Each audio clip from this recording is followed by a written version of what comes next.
Getting monetized on YouTube is actually easy.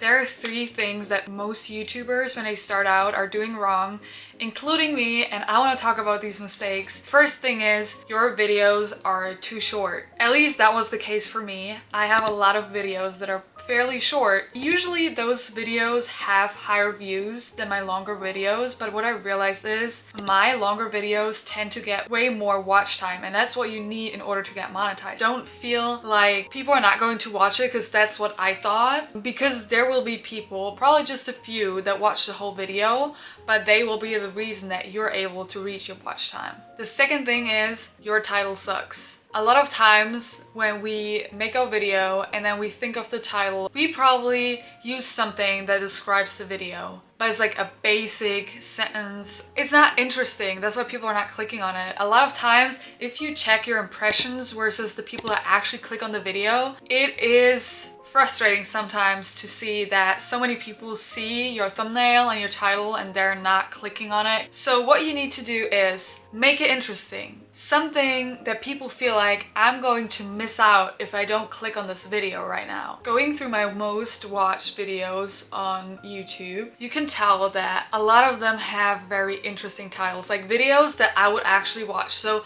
ask yourself, is that a video that I would watch, or does it come off kind of boring? My most watched video is about why I think it's worth it to start YouTube and how it pays off without getting monetized. A lot of people feel like YouTube only makes sense once you get monetized and make money off of it. So a lot of people are like, that's kind of interesting, and then they click on it, right? And then they watch it and then they engage in the comments, and that way it gets exposed more often to other people and the algorithm takes care of it.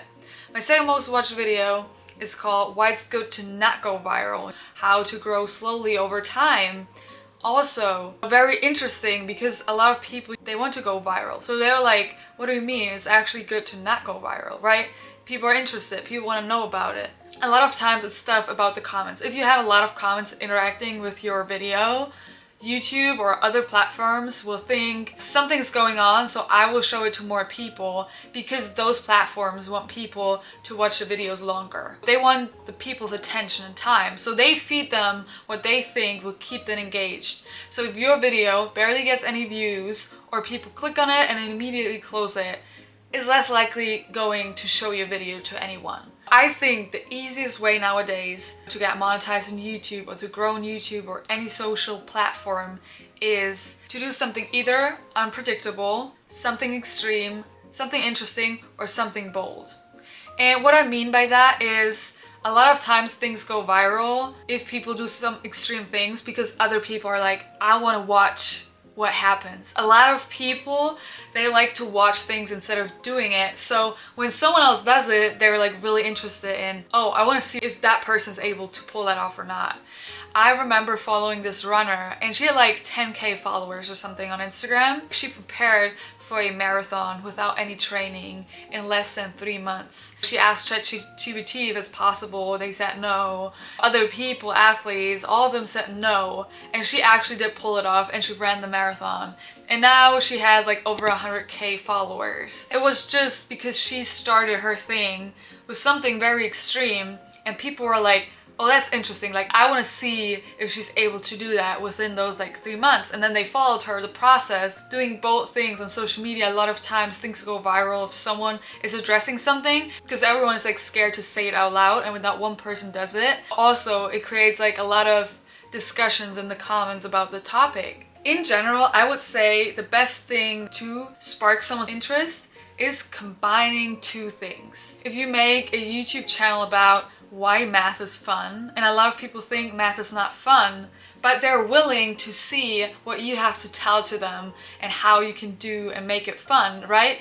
It is some work to combine these things, but like when it comes to language, if you say like, oh, that's a small giant, 2 opposites, like small and big, and then easy and hard. If you challenge that, like just like I do with this title, getting monetized is easy. Actually, a lot of people think it's not easy. A lot of people are struggling, but I feel like there are certain steps that you can take and apply to your account to make it way better than it is right now. And it doesn't need to be getting that new camera gear. It doesn't need you to be super good with how you pronounce words. A lot of times I used to be insecure about my English and I thought it's not good enough. But then I see accounts that are way more successful and they have really strong accents and I'm like, well, they were still able to make it. Don't find excuses why something is not working for you. Make it work for you. No matter how your cards are for you in life, you can always flip them around and make them work for you in your favor. Sometimes we just need to change it up a little bit. It doesn't even need to be extreme changes, but I feel like